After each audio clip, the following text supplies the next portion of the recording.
하나님 말씀 보겠습니다. 하나님 말씀 사도행전 3장 6절 말씀입니다. 사도행전 3장 6절 말씀, 제가 가지고 있는 성경으로는 신약 성경 191페이지쯤 됩니다. 우리 한 절 한 목소리로 우리 읽도록 하겠습니다. 베드로가 이르되 은과 금은 내게 없거니와 내게 있는 이것을 내게 주노니 나사렛 예수 그리스도의 이름으로 일어나 걸으라 하고. 아멘. 말씀의 제목은 내게 있는 것으로입니다. 내게 있는 것으로. 네. 성견이가 안 보이네. 응? 뭐 났어? 왜 아파?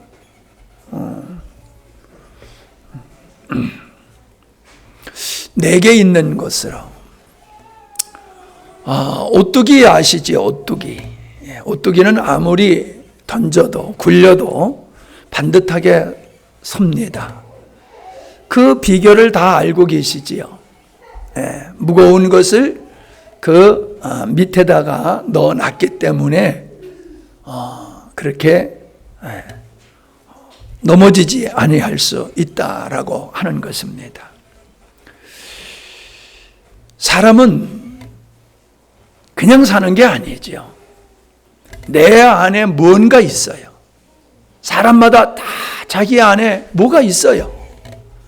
그게 사람일 수도 있고 꿈과 비전일 수도 있고 어떤 것들이 있어요. 그러니까 사람의 삶의 수준이라고 하는 것은 내 안에 무엇이 어떤 것이 들어있느냐에 달려있는 거다라고 하는 겁니다. 광야에 가보면은 그 아카시아과에 속한 나무가 있는데 그 척박한 땅에서도 그 나무는 잘 자라고 있어요. 굉장히 단단한 나무예요. 그게 이제 성막을 짓는 데에 그 나무를 사용했다라고 하는 나무거든요. 그 나무가 그렇게 척박한 땅에서도 어떻게 살 수 있느냐 하면은 뿌리가 아주 깊이 내려갑니다. 멀리까지 뻗쳐 있습니다. 그래서 그런 척박한 땅에서도 생존할 수가 있다라고 하는 것이지요. 그러니까 우리 안에 무엇이 있느냐는 거예요. 오늘 말씀에 보면은 성전 미문의 안전뱅이가 예배드리러 들어가는 사람들에게 구걸해서 연명하고 있는 그 사람을 베드로가 그를 나사렛 예수 그리스도의 이름으로 일어나 걸어라 라고 명함으로써 그 안전뱅이가 일어난 사건이 오늘 본문 말씀이잖아요. 근데 여기서 뭐라고 말씀하고 있냐면 은과 금은 내게 없으나 내게 있는 것으로 내게 주겠다. 은과 금, 그가 원하는 것은, 안전뱅이가 원하는 것은 은과 금이에요. 근데 정말로 안전뱅이가 구해야 되는 것은 은과 금인 것이 그게 맞습니까? 걷기를 원하는 것이 소망이 되어지요. 그냥 하루하루 연명하는 것이 목적이 아니라 일어나서 정상적으로 걷고 뛸 수 있는 것을 소망해야 되는 거거든요. 근데 그 사람은 그러한 꿈과 비전이 없었어요. 그냥 하루하루 먹고 사는 것, 그게 전부였다라고 하는 거예요. 그에게는 그러한 비전이 없었는데 그를 걷게 한 베드로에게는 그런 것이 있었어요. 이 사람에게는 은과 금이 필요한 게 아니야. 아니, 일용한 양식이 필요한 게 아니야. 이 사람은 일어나 걷는 게 필요한 거야. 똑같은 상황 속에서도 어떻게 반응하냐라고 하는 걸 우리는 볼 수 있습니다. 본인은 정말 구해야 될 것에 대한 사모함이 없었어요. 그러나 도와주는 사람은 그에게 필요한 것이 무엇인지를 정확하게 알았다는 겁니다. 어떻습니까, 여러분은? 우리가 날마다 구하는 것들이 은과 금을 구하는 것입니까? 아니면 근본적인 것을 우리가 구하고 있는 것인가를 우리가 생각해 봐야 됩니다. 은과 금이라고 하는 것은 어찌 보면은 세상적인 것이지요. 물질적인 것이지요. 불타 없어질 수 있는 것이죠. 허황된 것들이라는 거예요. 근데 그게 꼭 우리에게 나쁜 건 아니에요. 그러나 상대적으로 봤을 때에 예수님을 믿고 금과 운, 물질은 없고 세상적인 거 없고 명예 권세는 없다 할지라도 예수님을 모시고 사는 사람이 있어요. 그런데 세상에 많은 것을 가지고 있으면서도 예수님 없이 사는 사람이 있어요. 예수님을 모시고 예수님을 안에 모시고 사는 사람은 행복한 삶을 살 수 있지만 세상 금은 가지고서는 행복하게 살 수 없습니다. 이걸 빨리 깨닫는 게 지혜예요. 인생을 다 살고 나중에 깨달아 봤댔자 의미가 없다는 것입니다. 근데 가장 불쌍한 사람은 어떤 사람이냐 하면 은금도 없고 예수님도 없는 사람이에요. 예. 살아생전 세상 것이라도 좀 제대로 누리고 살면 모르겠는데 세상적으로도 가진 게 없어요. 흠모할 만한 게 없어요. 영적으로도 공허해요. 이런 사람은 정말 불쌍한 사람이 아니냐. 그러나 우리는 은과 금은 없다 할지라도 예수님이 있으면은 그분으로 말미암아 아름다운 삶을 살게 될 줄로 믿습니다. 네. 요즘 그런 말 잘 안 쓰는데 우리 어렸을 때는 이런 말을 잘 들었어요. 저 사람은 똥만 가득 찼어. 예. 좀 안 좋은 얘기지만 똥기계.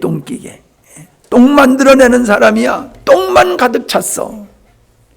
그게 뭐예요? 어떤 사람을 보고 그렇게 말을 합니까? 욕심만 가득한 사람을 가리켜서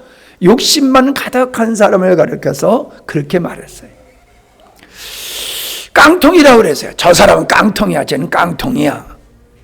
깡통이라는 게 뭐예요? 머리에 든 것이 없다는 거예요. 머리에 든 것이 없어요. 아는 것이 없어요.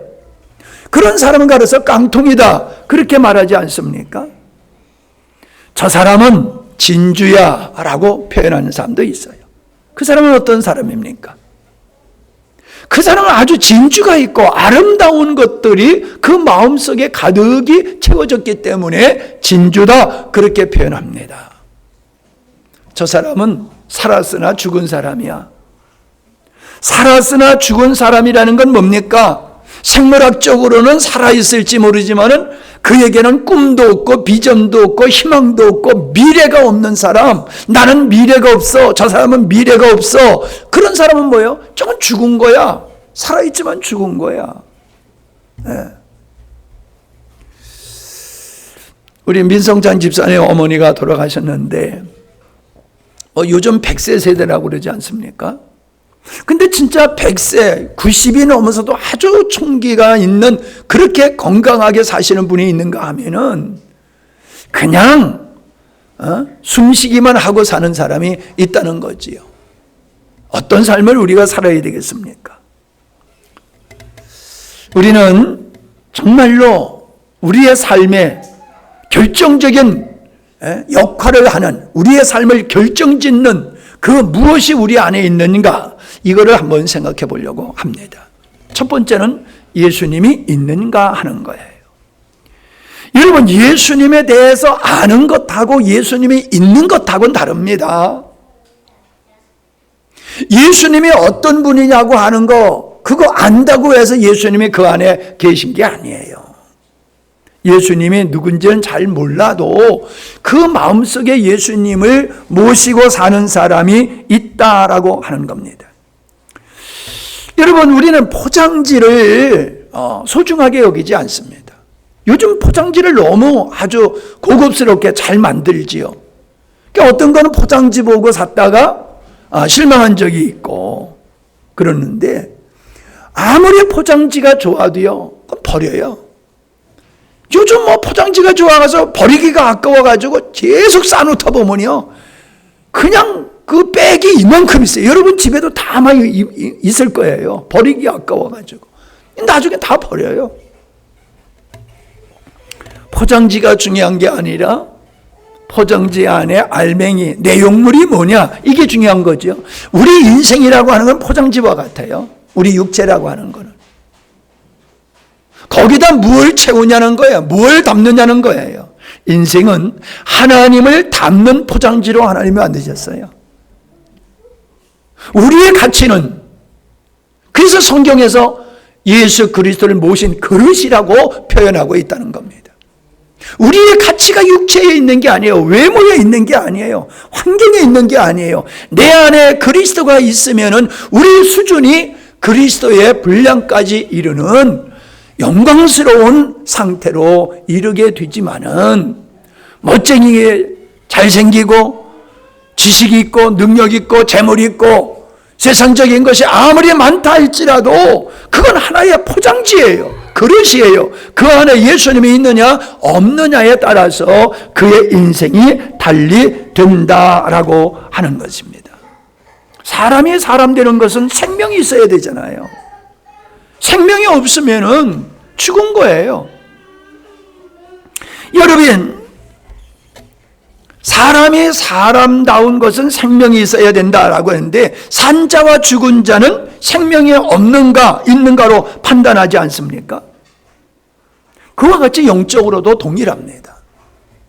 영적으로 산 자야 죽은 자야 어떻게 평가합니까? 그 안에 예수님이 있으면 산 자, 그 안에 예수님이 없으면 죽은 자, 그렇게 성경은 평가하고 있다라고 하는 것입니다. 여러분, 이걸 조금 더 우리가 더 생각해 본다라고 하면은, 생명에는 모든 게 담겨져 있지 않습니까? 새가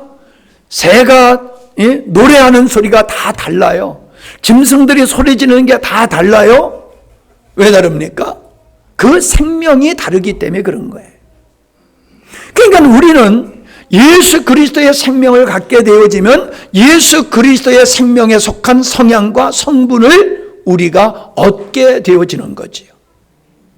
그러니까 생명 안에 지혜가 있고, 생명 안에 능력이 있고, 생명 안에 아름다움이 있고, 생명 안에 모든 게 있어요. 생명이 없어지면은 그 모든 것이 소멸돼 버리고 말아요. 그러니까 거룩하신 예수 그리스도의 생명이 우리에게 있으면은 거룩하신 하나님의 생명에 속한 것들이 우리 안에 있게 되어진다는 거예요. 그래서 예수님이 있으면은 그 예수님의 생명에 의해서 우리가 거룩한 생각과 거룩한 마음과 거룩한 비전과 뜻을 가지고 살게 되어지는 것이지요. 죽었다. 그 생각이 죽은 생각을 가지고 살면은 그 인생은 비참해지는 거예요. 그 생각이 살아있는 생각, 거룩하고 의롭고 참다운 생각을 가지고 있고 살면은 그 사람은 아름다운 삶을 살 수밖에 없는 것이다 라고 하는 것입니다.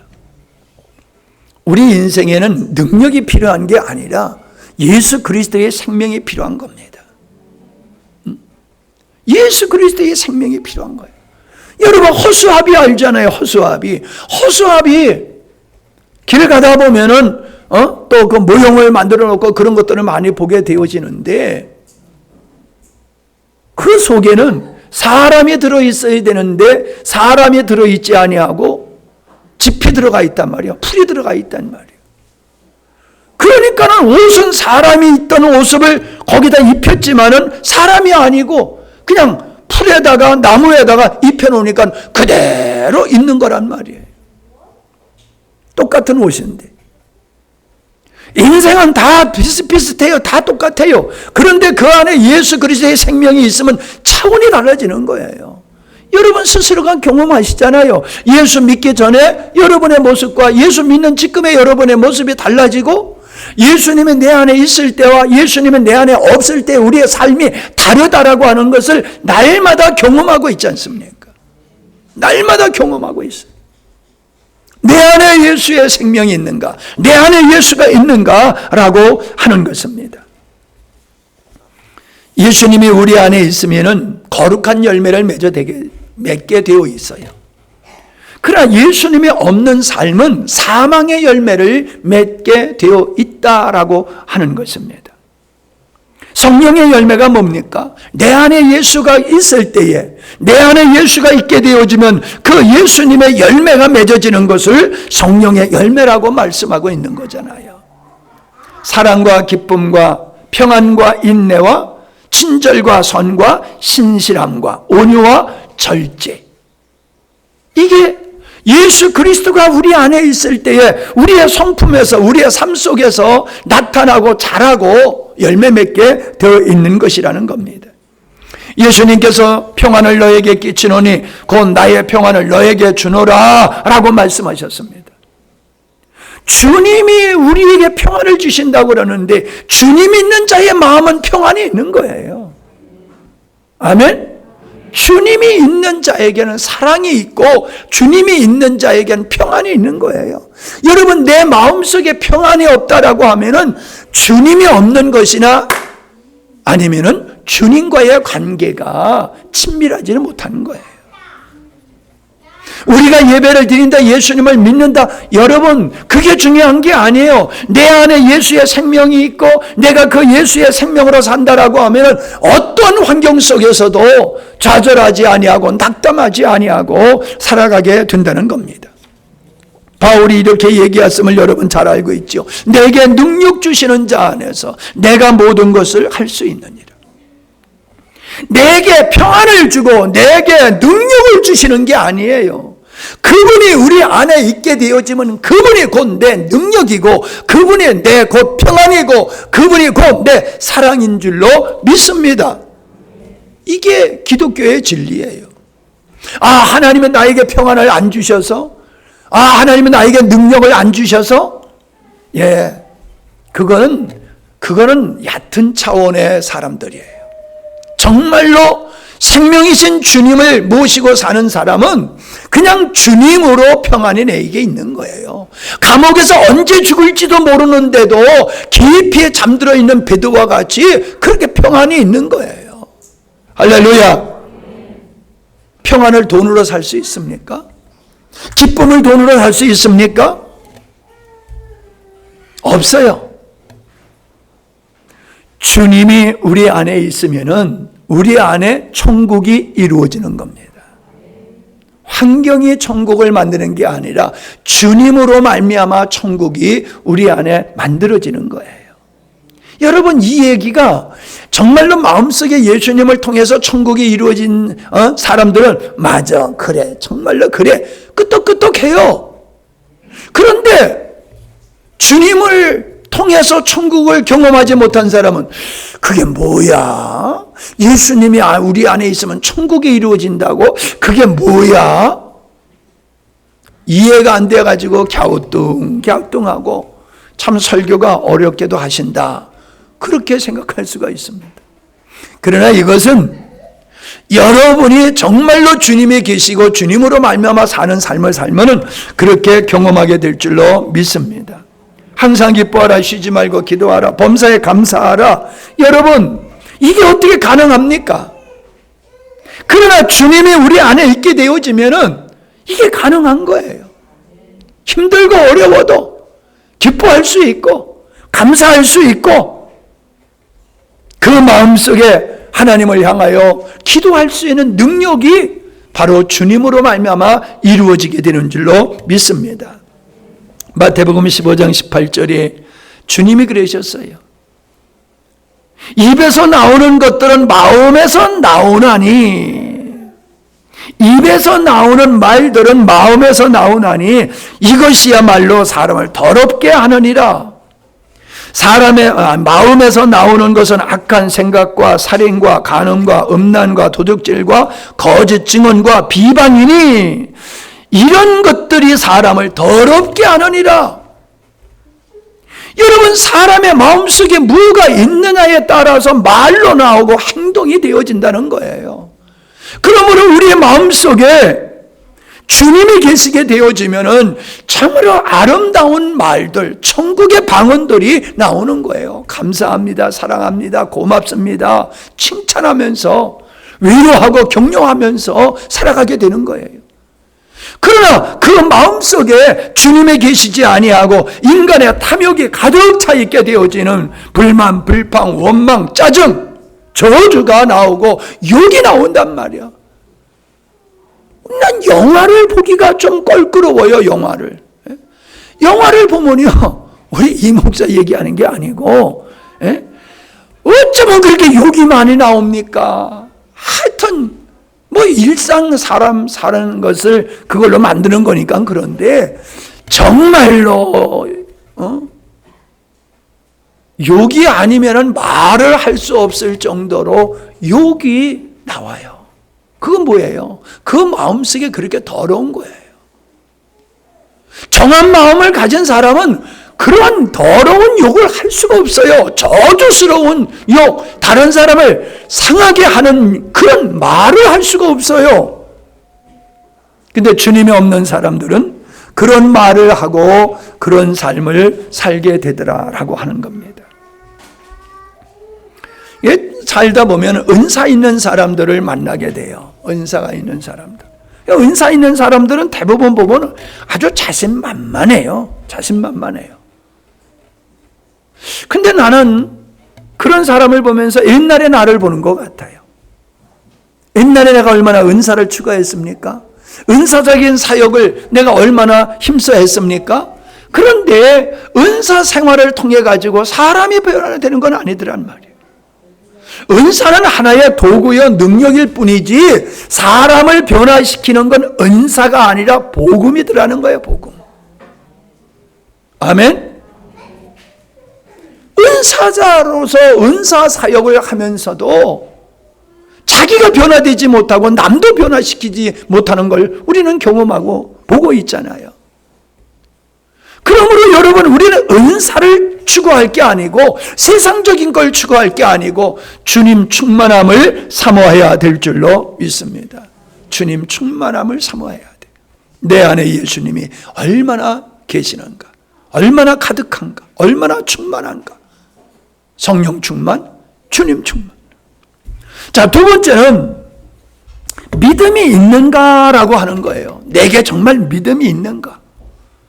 여러분, 인생을 살면서 나의 생각이 늘 의심, 두려움, 염려, 걱정, 이러한 상태로 내가 살고 있다라고 하면 그 사람은 하나님을 아버지로 믿는 믿음이 없는 거예요. 하나님이 나의 아버지다. 여러분, 아버지는 나를 있게 한 분이고 나의 보호자이시나요? 나의 보호자예요. 인생의 보호자, 인도자예요. 공급자예요. 아버지는. 그런데 세상에 아버지가 계셔도 든든한데 천지 만물을 창조하신 영원하신 그 하나님이 나의 아버지 되신다라고 하면은, 그분이 나를 사랑하신다는 걸 믿는다라고 하면은, 나와 함께 임마누엘 되신다는 것을 내가 믿는다라고 하면은 우리는 사건과 상황에 우리는 매이지 않게 되어 있어요. 두려워할 필요가 없어요. 지금은 비록 힘들고 어려울지 모르지만 하나님은 결국은 아름다운 것으로 이끌어 가신다. 실망시키지 아니하시는 하나님이다. 이 믿음이 있을 때에 전혀 흔들리지 않는 삶을 살 수가 있는 거예요. 예수님을 믿는다고 하면서 초속으로 흔들리는 사람이 있어요. 참 답답해요. 만나보면 자기 믿음이 있대. 다 믿음이 있대. 근데 왜 이렇게 흔들리냐 말이에요. 왜 이렇게 앞으로 나가지 못하고 머무르고 있냐 말이에요. 믿음은 행동을 낳잖아요. 그런데 행동을 안 해. 나가지를 못해. 왜요? 여러분, 이 베드로가 안진뱅이를 보고 내게 은과 금은 없지만 나사렛 예수 그리스도의 이름으로 일어나 걸으라라고 잡아 일으켰잖아요. 아, 그렇게 했는데 안 일어나면 어떻게 될 거예요? 일어나야지 되지. 일어나지 아니고 잡아 일으키는데도 계속 다리가 꼬부러진 상태로 있으면 이거 완전히 쪽팔리는 거 아니에요. 망신이잖아요. 그런데 담대하게 한 거예요. 담대하게 일어나.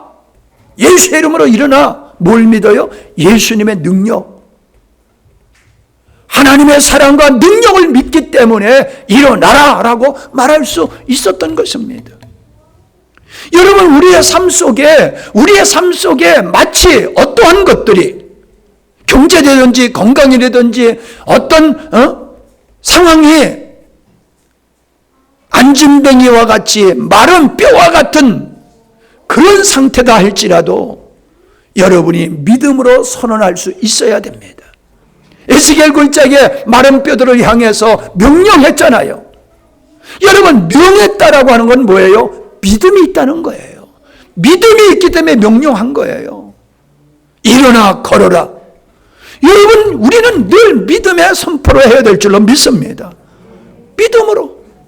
믿음은 바라는 것들이 실상이요, 보지 못하는 것들의 증거로다. 안 돼 하는 사람은 믿음으로 바라보는 게 아니에요. 자기 생각으로 계속 안 된다는 말을 하는 거예요.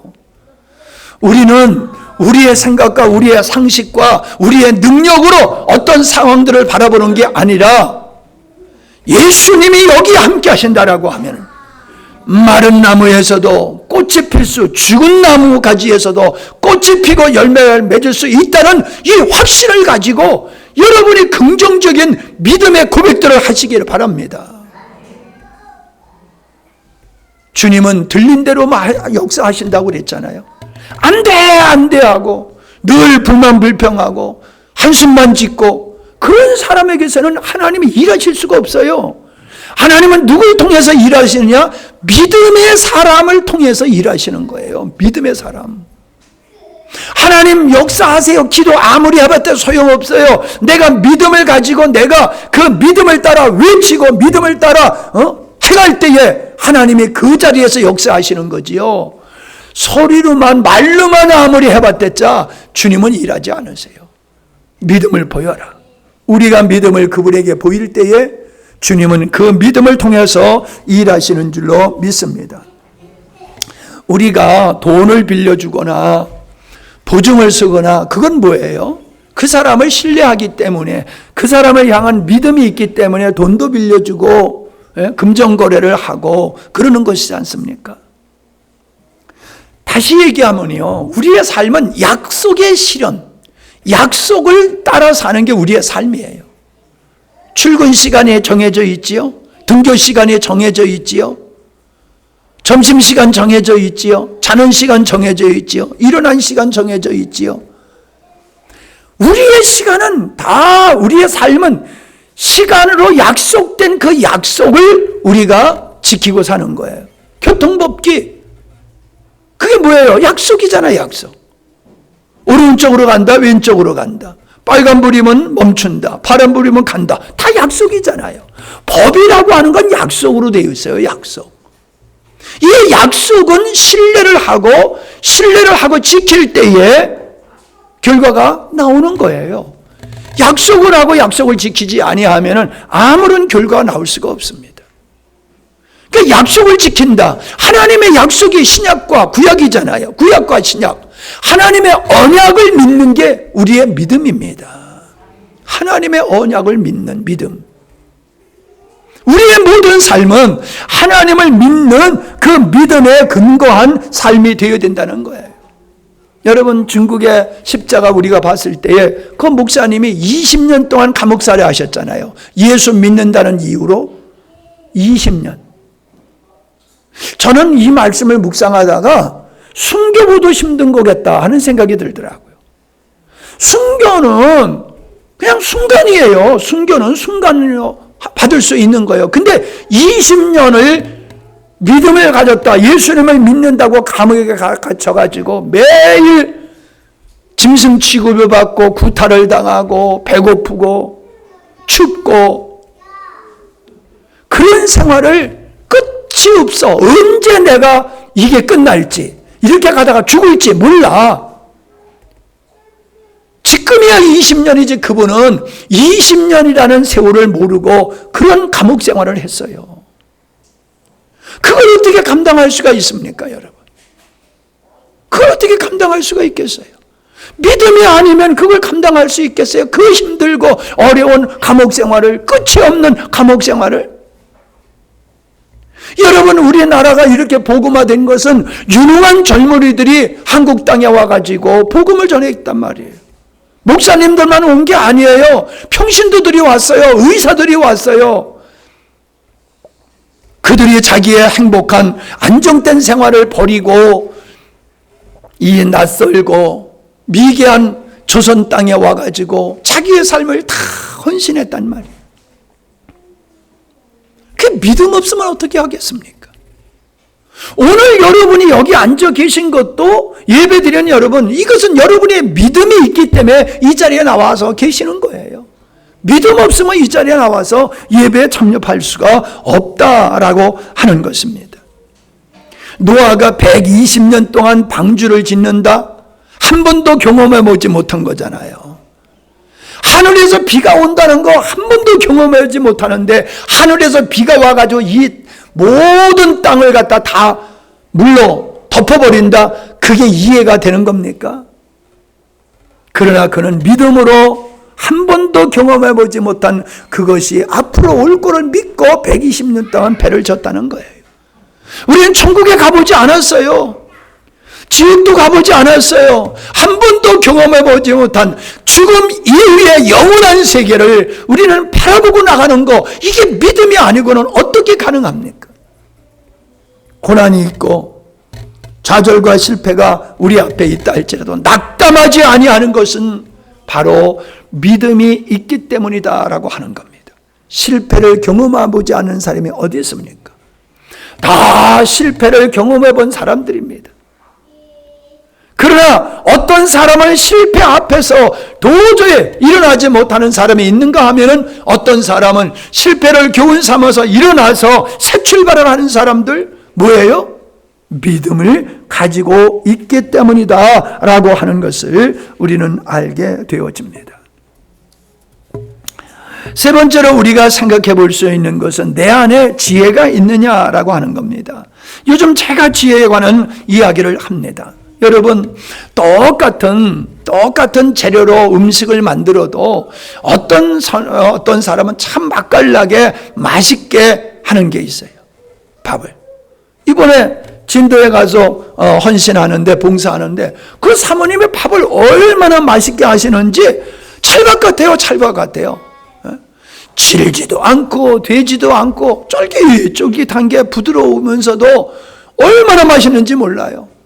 그래서 이 밥만 가지고도 밥을 먹겠다고 그렇게 얘기했더니 옆에 있는 목사님이, 아이고, 옛날에 저기 파주에 어느 교회 가서 예배당 짓는데 그 사모님은 어찌나 밥을 못하는지, 밥 먹는 시간이 되면 사람들이 다 기쁠 텐데 밥 먹자 하면 얼굴들이 찌그리 일그러진대야. 다들 너무너무 맛이 없게 만든데, 그런데 어떤 분이 통닭을 사오셨대. 그래가지고 그냥 사람들, 이야, 오늘 통닭 먹는다, 목사님들 다 좋아라 하는데, 일이라는 게 하다가 이제 마무리 져야 되는 게 있잖아요. 그래서 그걸 다 마치고 이제 통닭을 먹으러 갔더니 보니까는 통닭이 퍼져 있더래. 사람들이 그냥 하나 먹고 다 내려놓고 안 먹더래. 왜 이렇게 맛이 없어졌느냐? 식을까봐 찜통에다가 집어넣어가지고 한 번 더 돌려버린 거야. 그래가지고 이게 퍽 퍼져가지고 도저히 먹을 수 없어가지고 하나도 그냥 하나 먹다가 그냥 그거 먹고는 다 놔두고 일어나면서 그냥 구시렁구시렁 되더라. 참, 저 여자는 정말 어떻게 생겨 먹은 여자야? 누가 그래더래. 여러분, 똑같은 식재료를 가지고 맛있게 만드는 사람이 있고 맛이 없게 만드는 사람이 있고요. 똑같은 그림 물감을 가지고 어떤 사람은 몇 억짜리 그림을 만드는 사람이 있어요. 뭐예요? 지혜예요, 지혜. 우리의 삶은 능력이 있는 게 아니에요. 지혜예요. 그냥 지혜가 곧 능력이다라고 하는 거예요.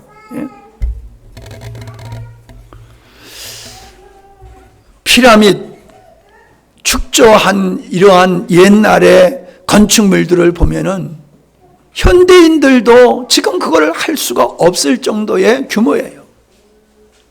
여러분, 돌 하나 크기가요, 여기서 여기만큼 가요. 이 강대상만큼 높이도 이 강대상 높이만큼의 이 천장 높이만큼의 그런 직사각형의 이러한 큰 돌들을 우리 벽돌 쌓듯이 쌓다니까. 벽돌 쌓듯이. 거기도 종이 하나 들어가지 않을 정도로. 현대 기술로도 그렇게 못해요. 무엇으로 했을까요? 몰라요. 무엇으로 했는지. 옛날에 우리의 조상들이 그렇게 기술을 가지고 있었어요. 그 기술은 곧 지혜예요. 지혜. 여러분, 저 일교다리 넘어서 보면요, 그 에덴 슈퍼 옆에 그 집에 내가 지날 때마다 감동을 받는데, 집 앞에다가 화분에다가 꽃을 심어가지고 얼마나 꽃을 갖다가 이쁘게 잘 갖고 놓으셨는지 몰라요. 꽃을 너무너무 잘 갖고 놓으셨어요. 매실도요, 자락자락 달려 있어요. 지금 우리 매실 올해 뭐 날씨 좋아가지고 많이 열매 맺을 줄 알았더니 안 떨어져서 그러는지 조그맣고 어디도요, 처음에 딴 건 되게 맛있더니 이게 너무 가물어가지고 맛도 없고요, 쬐까맣게 열려요.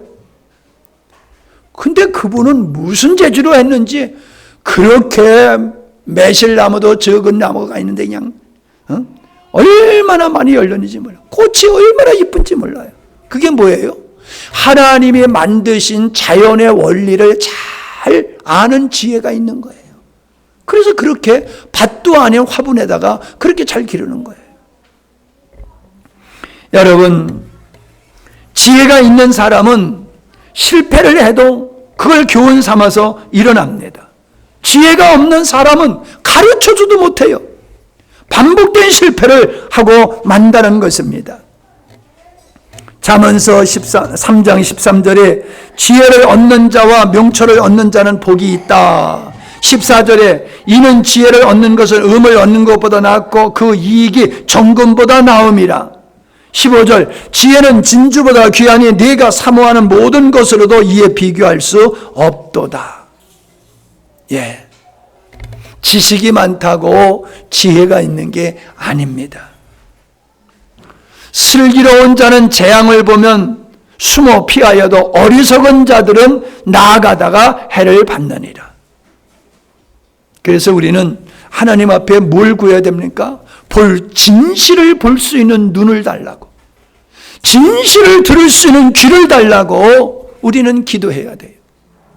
여러분, 설교를 여러분 같은 이야기를 수없이 여러분 듣고 계십니다. 수없이 같은 이야기를 계속 듣고 있습니다. 근데 중요한 게 뭐예요? 아는 게 중요한 게 아니란 말이에요. 받아들였냐는 거예요. 받아들였느냐. 아멘하고 받아들였느냐. 받아들이지 아니하고 머리에만 있는 건 받아들이는 게 아니에요. 머리에 있는 건 가슴으로 와야지 받아들이는 거지 지식으로 있는 거는 받아들이는 게 아니에요. 착각하지 마세요. 우리는 새로운 하나님의 말씀이 필요한 게 아니에요. 나에게 주셨지만은 그걸 받아들이지 않는 내가 바뀌어져야 되는 거예요. 말씀을 받아들여야 해요. 제가 어저께요 12시까지 일을 했어요. 12시까지. 예? 밤에 일하니까 너무 좋더라고요. 시원한 게. 물을 그냥 싹 다 주고 꽃 가꾸고 예? 텃밭 갖다 깔아주고 그러다 보니까 12시가 되더라고요. 그런데 왜 12시까지 했느냐? 꽃을 심다 보니까요 겉만 젖었지 속은 딱딱한 상태로 있더라고요. 그래서 내가 속었구나. 그저 물 뿌리니까 물이 다 들어간 줄 알았더니 표면만 젖었구나. 그래서 속까지 좀 젖어라 그러면서 그냥 물을 얼마나 많이 뿌렸는지 몰라요. 그래 파보진 않았어. 아무리 여러분 물을 많이 줘도요 땅이 그걸 받아들이지 않으면 안 돼요. 보세요. 여기 이 작업하느라고 우리 조광재 집사님이 큰 차 뭐 자갈 같은 거 실어 오느라고 왔다 갔다 했더니 가운데가 다 젖어가지고 저긴 물이 안 들어가. 옆에는 그냥 잔디가 파란데 가운데는 잔디가 자라지 못해. 왜? 물이 안 들어가니까. 여러분, 물을 부어도 안 들어간다니까요. 딱딱해서. 하나님의 말씀을 듣는 게 중요한 게 아니에요. 받아들이는 게 중요한 거예요. 아멘? 말씀을 받아들여야 돼요. 나 그거 알아. 목사님 같은 얘기 얼마나 많이 말씀하셔서 나 수없이 들어서 알아. 아는 게 뭔 소용이 있어요. 받아들이고 그 말씀으로 삶이 바뀌어져야지요. 바뀌어지지 않는 거 계속 들어야 돼요. 지혜로운 자는 다른 사람이 매를 맞으면은 자기가 먼저 자기 자신을 살피면서 바른 생활로 바뀌게 되어 있어요. 미련한 사람은 앞 사람이 얻어맞는 짓을 똑같이 해요. 잠언서 19장 29절 심판은 거만한 자를 위하여 예비된 것이요 채찍은 어리석은 자의 등을 위하여 예비된 것이니라. 채찍은 어리석은 자를 위해서 준비됐대. 채찍은. 그러니까 제가 생각나요. 우리 아버지가 소를 가지고 이제 밭을 갈면요. 참 지혜로운 손은요. 어디 하고 곶뼈를 툭툭툭툭 치면요. 왼쪽으로 가요. 그러면 오른쪽으로 가려고 그러면 곶뼈를 조금만 남기면요. 금방 오른쪽으로 와요. 그래서 자기가 갈 고랑으로 딱 들어서 가지고 천천히 뚜벅뚜벅 걸어가요. 힘들질 않아요. 근데 어떤 손은요. 잡아당기면 이리 왔다. 밀면은 저리 갔다. 왔다 갔다. 그러니까는 쟁기에 잡으랴 몰랴 힘이 그냥 곧백으로 드는 거예요. 밭도 제대로 안 갈리고. 그러니까 어때요? 매를 보는 거예요. 매를 보는 거. 일하고도 매를 맞아요. 소가 어리석고 미련한 소는. 지혜로운 소는요. 천천히 일을 해도 힘만 들지 않게 다 일하고 대접받고 그러더라고요. 인간이야 소나 똑같아요. 지혜로운 자는 자기가 갈 길을 따박따박 갑니다. 어리석은 자는 이게 내 길인가 저게 내 길인가 이리 왔다 저리 왔다 삐뚤빼뚤 인생을 그렇게 살아요. 여러분 한우물을 파야 한우물을 파야 돼. 진리가 없으니까는 어떤 게 진리인지 모르니까는 우물을 여기 팠다 저기 팠다 맨날 땅만 파다가 끝나는 인생들이 있더라라고 하는 것입니다. 지금 푸틴이 세계적으로 얻어맞고 있잖아요. 세계적으로 채찍에 맞고 있잖아요. 푸틴이. 중국이 왜 그렇게 미움을 사갑니까? 김정은이가 왜 그렇게 고난을 당합니까? 채찍 맞을 짓을 하고 있잖아요. 채찍 맞을 짓을. 그러니까 세계적으로 왕따를 당하고 지금 고난을 당하고 있잖아요. 인생을 사는 데에 채찍을 맞는 어리석은 삶을 살아서는 안 돼요. 이번에 지방선거가 있습니다. 다시 말씀드리지만 지금 제가 정치적인 얘기하는 게 아닙니다. 정치 얘기를 하지만은 정치적인 관점에서 하는 게 아니라 이 말이에요. 어느 편에서 하는 게 아니란 말이에요. 여러분, 경제다, 안보다, 교육이다, 이거 우리가 하는 거예요. 우리가. 국회의원들이 하는 거 아니에요. 군수가 하는 거 아니에요. 도지사가 하는 거 아니에요. 대통령이 하는 게 아니에요. 우리가 하는 거예요. 목사님 무슨 얘기예요? 이렇게 생각하실지 모르지만 우리가 누구를 뽑느냐가 중요한 게 아니라 어떤 사람을 뽑느냐에 달려서 달라지는 거예요. 어떤 사람을 뽑아야 되냐는 말이에요. 정직한 사람, 나라와 민족을 사랑하는 사람, 법을 존중히 여기는 사람, 사람을 평등하게 대하는 사람, 인권을 존중하는 사람, 국가의 미래를 내다보는 사람, 그런 사람들을 교육감으로 뽑고 그런 사람을 군수로 뽑아야지요. 말은 앞에서 그럴싸하게 하고 삶은 전혀 반대로 하는 사람, 그런 사람 뽑아놔 보십시오. 예? 차별금지법이나 통과시키려고 하는 사람들, 애들 인권을 존중한다고 하면서 교육계에 완전히 교육계를 망치는 사람들, 그런 사람들을 우리가 뽑아서 교육감으로 보내고 도의원으로 보내고 그러니까 그 사람들이 엉뚱한 짓을 하는 거예요. 우리가 누구를 뽑느냐가 중요한 게 아니에요. 먼저 어떤 사람이냐가 어떤 사람. 이 사람이 어떤 사람이야? 왜 정치에 관심이 없습니까? 정치에 관심을 가져야 돼요. 왜요? 누가 어떤 사람인 줄 알아야 되잖아요. 누가 어떤 사람인 줄. 아니, 결혼할 때 그냥 아무나 합니까? 예? 결혼할 때 아무나 하고 결혼하냐고요. 서울시장보다 교육감이 더 중요하다고 그러더라고요. 도지사보다 교육감이 더 중요하다는 거예요. 국가의 미래, 우리 자녀들의 미래, 누구의 손에 달렸느냐? 그 사람들의 손에 달렸어요. 근데 그 사람을 누가 뽑느냐? 우리가 뽑는 거예요. 미친 놈 뽑아놓으면 미친 짓 하는 거고요. 똑바로 정신 박힌 사람 뽑으면 그 사람이 우리를 대신해서 똑바로 하게 돼 있는 거예요. 이 국민이 어리석어 관심이 없어 잘하겠지 이런저런 이유에서 입만 맞는 대로 뽑아주다 보니까 나라가 교육계가 엉망진창이잖아요.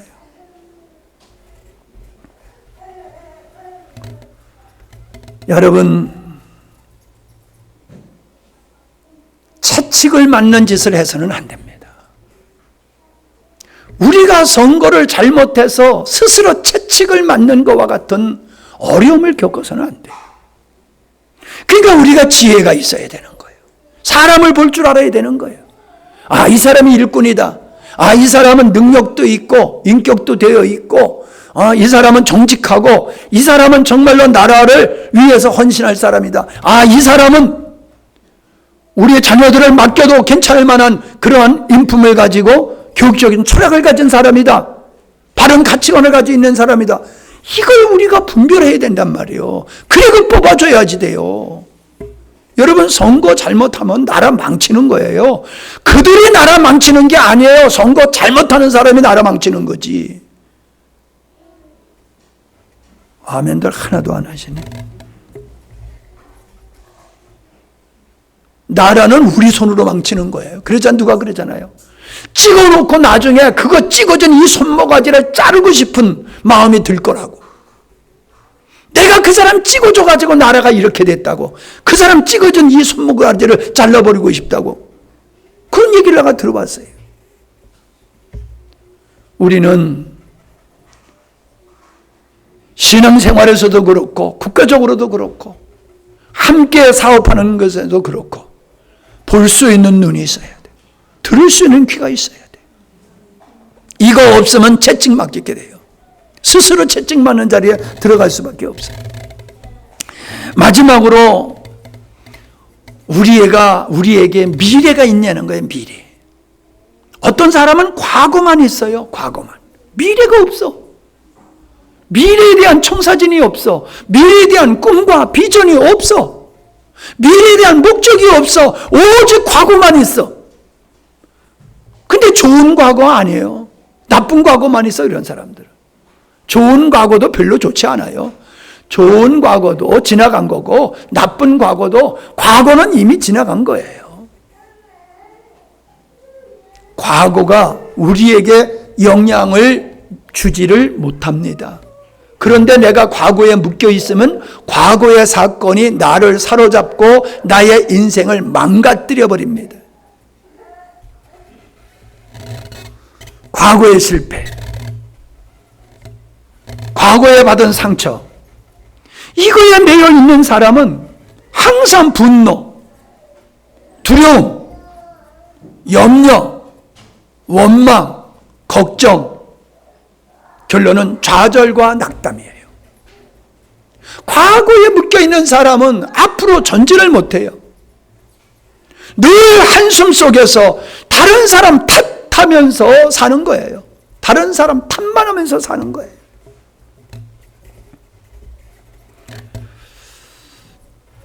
새로운 시도를 하지 못하는 것은 자존감이 없기 때문에 새로운 일을 시작하지 못한다라고 하는 겁니다. 그 사람의 미래는 그 사람이 어떤 비전을 가지고 있느냐, 어떤 꿈과 희망을 가졌느냐, 여기에 달려 있는 거예요. 사람은 실패를 안 할 수가 없어요. 근데 실패 앞에서 좌절하지 말고 실패를 경험 삼아서 지혜를 얻어서 새로운 삶을 만들어가면 되는 거예요. 그러니까 여러분도요, 여러분 스스로의 과거를 묶이지 말고, 과거에 묶이지 말고 다른 사람의 과거에 대해서도 탓하지 마세요. 우리에게 과거가 있듯이 저 사람에게도 과거가 있어. 근데 나에는 과거가 없는 것 같이 저 사람에게만 과거 있는 양 사람을 대하게 되어지면은 안 되는 거예요. 그 사람은 이제 새 사람이 됐는데, 새 사람이 됐어. 새 사람이 된 사람을 과거의 어떤 사건으로 매장해버리는 것은 믿음의 모습이 아니에요. 나 자신도 과거에 매이지 말고, 상대 다른 사람도 과거에 매이지 말고, 오직 미래를 향해서 주님이 주신 비전과 믿음을 가지고 전진해야 될 줄로 믿습니다. 마지막으로 드리고 싶은 요소가 이거예요.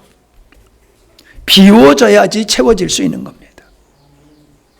지난날에 내 안에 잘못된 것들, 잘못된 가치관들, 이런 것들을 뽑아버려야 돼요. 다시 말하면 쓴물을 뽑아버려야 돼요. 쓴뿌리, 쓴물. 여러분, 비운 다음에 샘물을 보야지요. 구정물 있는 데다가 샘을 부으면요, 샘물도 구정물 되는 거예요. 우리가 말씀을 왜 계속 읽어야 되고 말씀을 계속 듣느냐 하면 우리 안에 쓴뿌리, 쓴물, 이거를 제거하기 위해서 말씀을 듣는 거예요. 말씀을 계속 들으면서도 쓴물이 있는데 그걸 그냥 내버려 주고 거기다가 샘물을 아무리 집어넣어봤댔자 새 것이 되지 않는 거예요.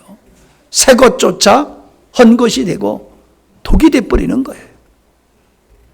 여러분, 그래서 설교를 여러분이 듣는 것이 중요한 게 아니라 말씀을 듣고 여러분이 어떻게 반응하냐는 거예요. 내 안에 있는 것, 나를 조정하고 오늘의 나를 만들어 온 나의 가치관, 나의 생각, 나의 의식, 이것 중에 쓴 것이 있는가를 살펴봐야 돼요. 나로 하여금 스스로 매를 벌게 한 것이 무엇인가를 여러분이 성찰해야 돼요. 누가 여러분의 인생을 망친다고 생각하지 마세요. 아무리 주변의 사람이 나를 넘어뜨리려고 한다 할지라도 내가 넘어지지 아니하면요, 안 넘어지는 거예요. 안 넘어져요. 내가 포기하기 때문에 끝나는 거예요. 내가 포기하기 전까지는 끝이 아니에요. 내게 있는 것, 정말로 하나님 앞에서 가치 있는 것으로 얼마나 채워졌는지를 여러분 깊이 성찰하시기를 바랍니다. 은과 금은 없다 할지라도 그것 때문에 여러분 낙심하지 마세요. 오늘 말씀드린 것을 여러분 안에 얼마나 있는지를 돌아보시면서 그런 귀한 것들이 충만하시기를 주의 이름으로 축원합니다. 하나님 아버지, 베드로가 은과 금은 없었지만은 예수님이 계셨고 생명이신 예수님을 주심으로 말미암아 그는 다른 사람의 인생을 송두리째 바꾸어 놓았댔습니다. 아버지, 우리의 삶 속에서도 예수 그리스도로 말미암아, 믿음으로 말미암아, 지혜로 말미암아, 꿈과 비전으로 말미암아 우리의 삶이 날마다 갈수록 아름다워지게 하시고 영광스러운 모습으로 변화되게 하여 주시옵소서. 우리의 미래는 우리의 선택에 있고 우리가 무엇을 선택해서 무엇을 가지고 있고 소유하느냐에 달려있는 줄 믿습니다. 오늘 말씀을 통해서 우리의 자신을 깊이 성찰하고 신령함으로 충만케 되어지는 저희들이 되게 하여 주시옵소서. 11조 드렸습니다. 선교헌금 드렸습니다. 감사헌금 드렸습니다. 총회헌금 드렸습니다. 감사합니다. 주의 나라를 위해서 저희들이 힘써 애써 헌신하는 이 모든 일들을 통해서 하나님의 나라가 흥왕하게 하시고 말씀이 능력 있게 전파되게 하시고 이 일을 위해서 저들의 건강과 가정의 평안을 허락하여 주시고 기업을 안정되게 하여 주시옵시며 직장 생활을 잘할 수 있도록 모든 환경을 주께서 붙잡아 주시옵소서. 이 나라 이 민족을 주님 바로잡아 주시옵소서. 우리 국민들의 바른 의식을 가지고 바른 선생을 통해서 건강한 나라, 건강한 민족으로 세워가는 저희들이 되게 해 주시옵소서. 예수님의 이름으로 기도하옵나이다. 아멘.